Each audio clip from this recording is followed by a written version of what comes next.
Hello दोस्तों, आज हम देखेंगे 4.1 एनसीईआरटी का क्वेश्चन दूसरे का चौथा पार्ट। बोर्ड एग्जाम में बहुत बार ये क्वेश्चन पूछा गया और ये क्वेश्चन कह क्या रहा है कि एक रेलगाड़ी 480 किलोमीटर की दूरी समान चाल से तय करती है। यदि इसकी चाल 8 किलोमीटर प्रति घंटा कम हो तो वह उसी दूरी को तय करने में 3 घंटा अधिक लेती है। तो हमें रेलगाड़ी की चाल नहीं ज्ञात करनी है, हमें दो घात समीकरण ज्ञात करना है, दो घात समीकरण बनाना है। जो वर्ड प्रॉब्लम दी है, मतलब क्वेश्चन दिया वर्ड में, इस शब्द में, इसको दो घात समीकरण के रूप में व्यक्त करना। तो हम देखेंगे कैसे निकालेंगे। एक रेलगाड़ी की चाल 480 किलोमीटर की दूरी समान चाल से तय कर रही है। अब किस चाल से तय कर रही है? समान चाल। वो चाल मुझे पता नहीं है, तो जो चीज मुझे नहीं पता होता उसको हम कोई जो है चर वैल्यू मान लेते हैं। तो मैंने माना रेलगाड़ी की चाल, रेलगाड़ी की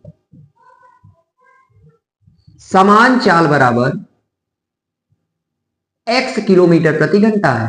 x किलोमीटर प्रति घंटा, क्योंकि चाल का मात्रक मीटर पर सेकंड होता है और इसका बड़ा मात्रक किलोमीटर प्रति घंटा होता है।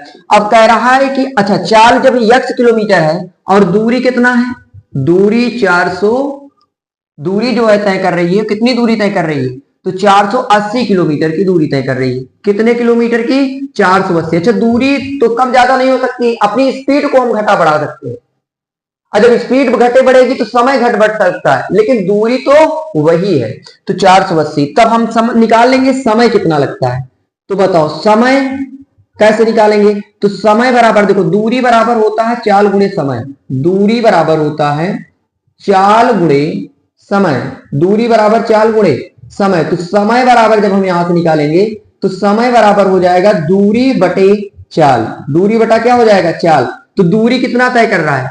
तो दूरी तय कर रहा है 480 और चाल कितना तय कर रहा है? x। हो गया। इसको मैंने इक्वेशन फर्स्ट ऐसे लिख दी। अब क्या कह रहा है? जब रेलगाड़ी की चाल समान थी, दूरी 480 थी, तो समय इतना लग रहा था।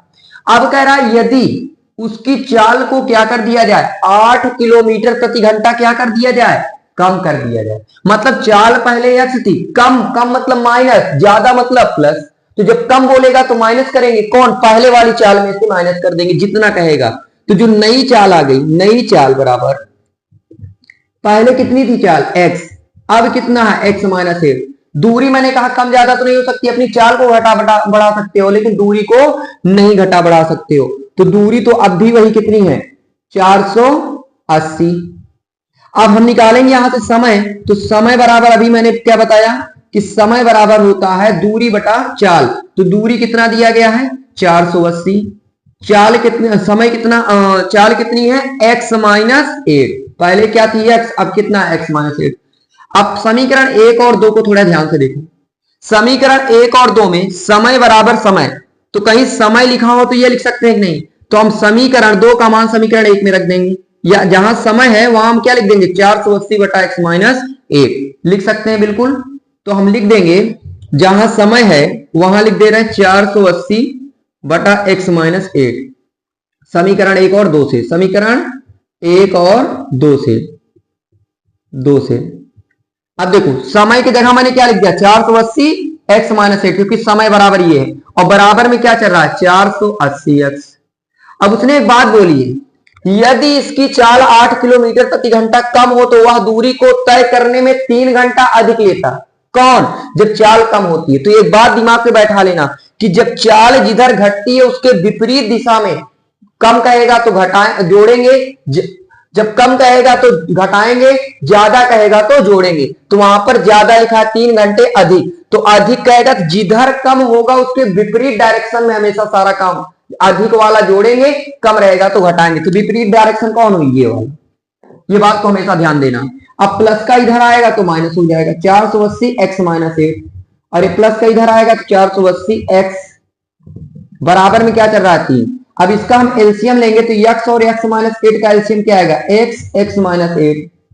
तो इससे ये कट गया तो क्या बचा? x। तो 480x। इससे ये कट गया तो x माइनस 8, तो 480 x माइनस 8 बराबर में क्या चल रहा है? 3। अब इसका हम जब गुणा कराएंगे, इसका हम क्या कराएंगे, गुणा इसमें, तो 480x तो पहले से चल रहा है। अब 480 का जब x में गुणा कराएंगे हम माइनस है, तो हो जाएगा 480x माइनस माइनस प्लस, और इसका जब 8 से गुणा कराएंगे तो 8 का 0 हो गया, 8 अठाई 64 के 4 बचा 6, 8 चौक 32 और 32 6 हो गया 38, और नीचे क्या है एक्स स्क्वायर माइनस का x का 8 में करेंगे 8x, और बराबर में क्या चल रहा है 3। इतनी बात समझ में आ गई होगी। तो अब हम इस पार्ट को इधर कर दे रहे हैं। अब इसका जब हम यहां 3 है, तो अब इसका हम क्रॉस जब मल्टीप्लाई कराएंगे तो इससे ये वाला नंबर कट गया है, तो बचा कितना 3840 बराबर बटा एक्स स्क्वायर माइनस 8x बराबर में 3 बटा 1 क्रॉस मल्टीप्लाई। तो 1 से जब गुणा इसमें करेंगे तो हो जाएगा 3840, और जब इसमें गुणा कराएंगे तो 3x स्क्वायर 3 8 24x। अब हम 3x स्क्वायर को ऐसे रहने देंगे, यहां पर जो है 24x को भी ऐसे रहने देंगे, और प्लस का उधर जाएगा तो माइनस 3840, और बराबर में कुछ नहीं बचा तो क्या बचा 0।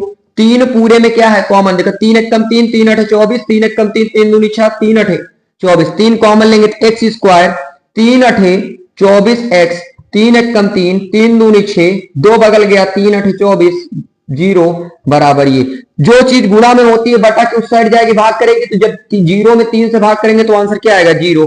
तो x square minus 8x minus 1280 बराबर 0। मैक्सिमम घात 2 है, यही मेरा समीकरण बन गया, 2 घात समीकरण। अगर ये तुम्हें वीडियो अच्छा लगा हो तो कमेंट बॉक्स में जरूर बताना, और इसके बाद नेक्स्ट वीडियो इसी तरीके का हम अन्य जो एनसीईआरटी के क्वेश्चन है जहां डाउट फंसते हैं वो हम प्लेलिस्ट में उपलब्ध कराएंगे। Thank you.